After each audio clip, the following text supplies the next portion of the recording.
இன்று நான் உங்களிடம் உடல்நலம் பற்றி பேச வேண்டும் என்று விரும்புகின்றேன். வாழ்வின் முதலாவது இன்பமும் முழுமையான இன்பமும் உடல்நலமே. இன்பத்தினுடைய உயிர்கோட்பாடு உடல்நலம். உடல்நலத்தினுடைய உயிர்கோட்பாடு உடற்பயிற்சி.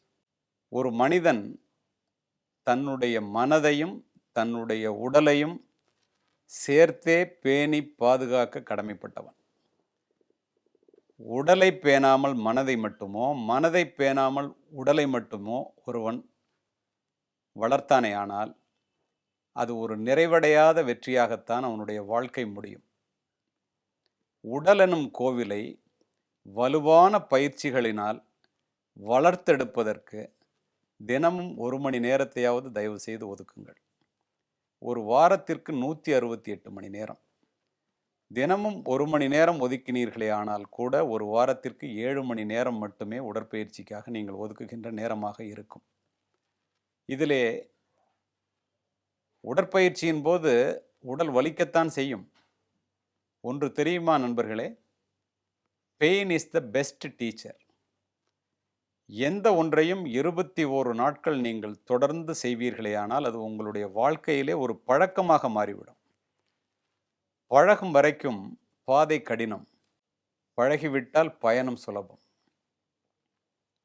உடற்பயிற்சி, விளையாட்டு இதன் மூலமாக மட்டுமே நாம் மனதைரியம், விட்டு கொடுக்கும் மனப்பான்மை,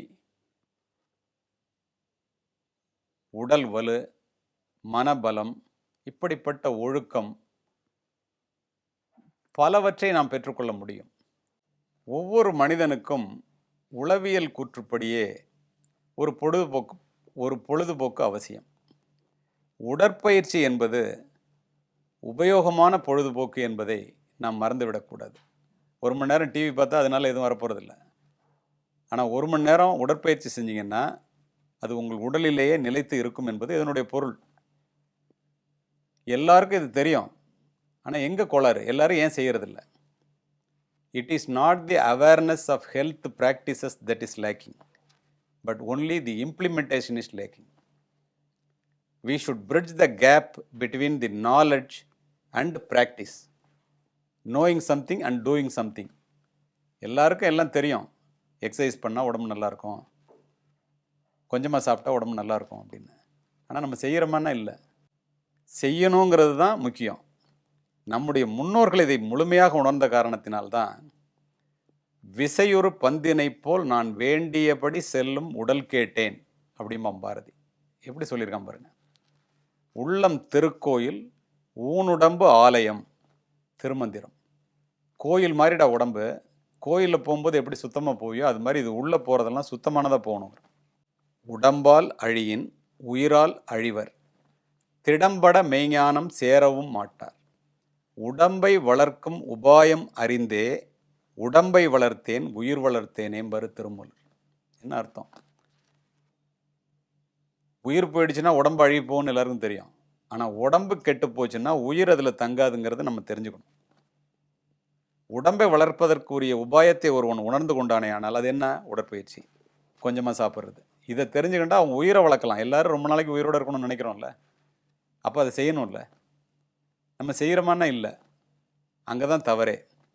The true value of anything can be realized only in 2 occasions, before getting it and after losing it. நம்ம உடலினுடைய உண்மையான மதிப்பு எப்போ தெரியுமா? இந்த உடல் நமக்கு கிடைக்காத போது, அல்லது அந்த உடலினுடைய வலுவை நாம் இழந்த பிறகுதான், நோயின் மூலமாக பறிகொடுத்த பிறகுதான் நமக்கு அது தெரியும் என்று பொருள்.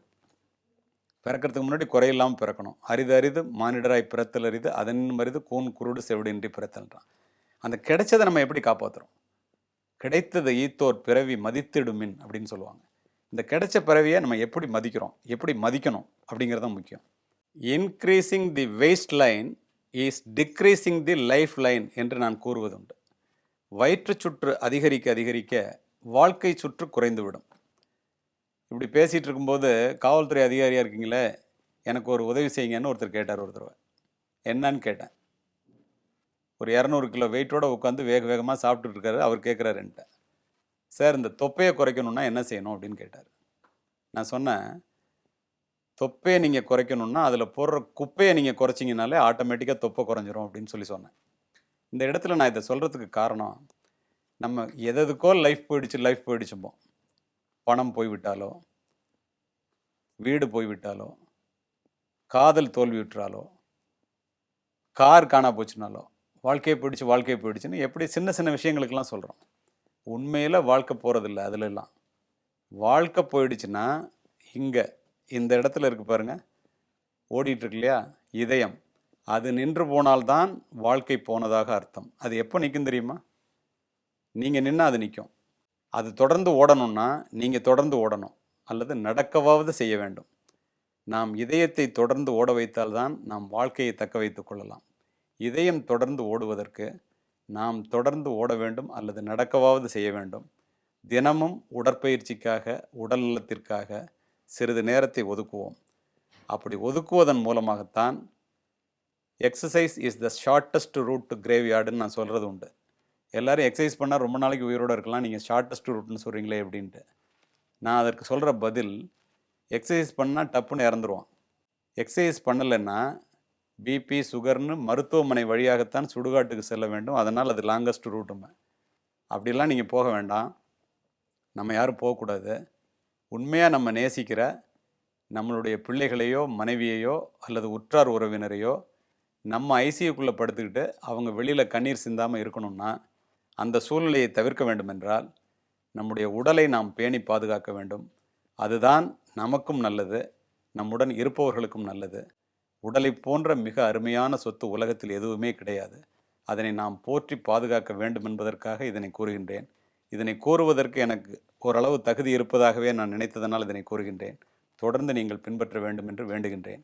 நன்றி, வணக்கம். மீண்டும் நாளை சந்திப்போம்.